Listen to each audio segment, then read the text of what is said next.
Hey guys, welcome to another episode of Street Photography Shots Explained. So today I will be talking about two of my street photography shots, as well as a shot from a friend that ended up giving me permission to talk about one of his shots, and I'll be talking about his shot in the second part of this video. So for the first shot for today, it is this one right here. This one's called Creating a Scene. So this was actually in Times Square.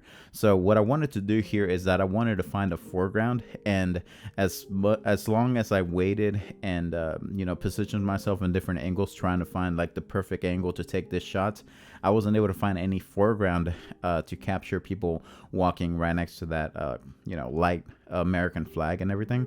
So what I ended up doing is that I was actually using other people as a foreground in order to show you the background, right? So this kind of like happened perfectly, because as you can see, the person that's on that pointing at the actual flag right there, they were actually taking pictures, and they were going to take a picture of this little girl, and it was also perfectly like aligned, because the person that was giving a piggyback to the other person on the left hand side, it was another little girl that's being given a piggyback ride by, I'm guessing, a parent or something. But I used them as the foreground, leading your eye towards the person that's actually pointing at the flag and about to take a picture of that little girl right there. And it's just like a perfect leading line. So kind of using like creating your own foreground. That's why I ended up calling this Creating a Scene, because I'm literally creating it. I ended up waiting for a foreground type of subject to walk into the frame so I could show you the background and what I really wanted to show you. So this is just one of those shots where you've taken so many shots that you just fall into line as far as what you want to actually show off in the photo. So it was just really easy for me to capture it once I knew exactly what I wanted to show in the background. So it was just I saw it and I ended up angling myself to create a foreground, and I took the picture, and that was this shot right here. Not too much to explain besides that. Both of them are going to be pretty quick to explain, at least for today. And this next one, it is called Iconic Cafes, this one right here.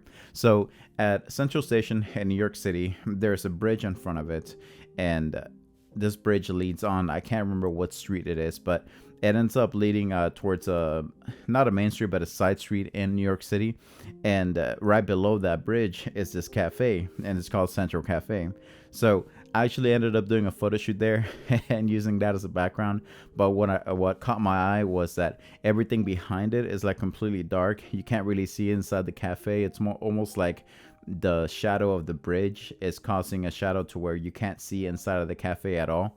Most places, if you haven't noticed or if you've never been to New York City, whenever you're walking by them, most restaurants, you can see inside of them really easily, because the sun shines in different ways and different angles, and you could just, it's so clear to see inside of most restaurants. So this one caught my eye because it was completely in the shadow.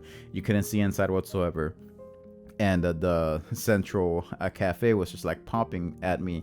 This is actually also like around 1 p.m. So that's how you know that this is like that in that deep shadow.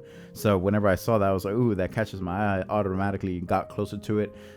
So whenever I've been doing these, most of the time I would shoot on primes. Now I'm more on the telescopic, words escape me, but where you zoom in, like zooming lenses or whatnot. That's mainly what I use nowadays. But whenever I did this, I actually had to get like really close. I think I had an 85 1.8, and I had to get like really close to the shot in order to capture it, right? So you have to basically walk back and forth in order to catch the angle and how the perspective of what you want to show. So I ended up getting pretty close to that. I took the picture and I took several shots, and I actually ended up walking around trying to capture the different angles, and this is the one that I thought turned out the best. So just a really simple shot, but obviously so iconic, because just everything in New York City is like super iconic. So yeah, that's this shot. If you ever come across it, it will be under that bridge in Central Station. And if you go to Central Station, you'll know exactly what bridge I'm talking about, because on one side it actually goes onto the street like level, and on this other side there's that bridge. And whenever you exit Central Station, you're actually under that bridge. Once you exit, you'll look to the front and you'll see right there Central Cafe. That's the cafe that I'm talking about. And now for today's photos, this is the profile that I'm going to go ahead and talk about. Not today's photos, but this specific photo. one thing that I want to make evident is that all of these are just my opinions. I'm no expert to actually talk about photos and everything. I don't write a script, if you haven't been able to tell by how I'm speaking and everything. I just feel like this makes it much more authentic. But what I want to say is that I'm not an expert in this whatsoever. I'm just explaining how these photos make me feel and how the pictures in these profiles make me feel, and just trying to give my perspective on it.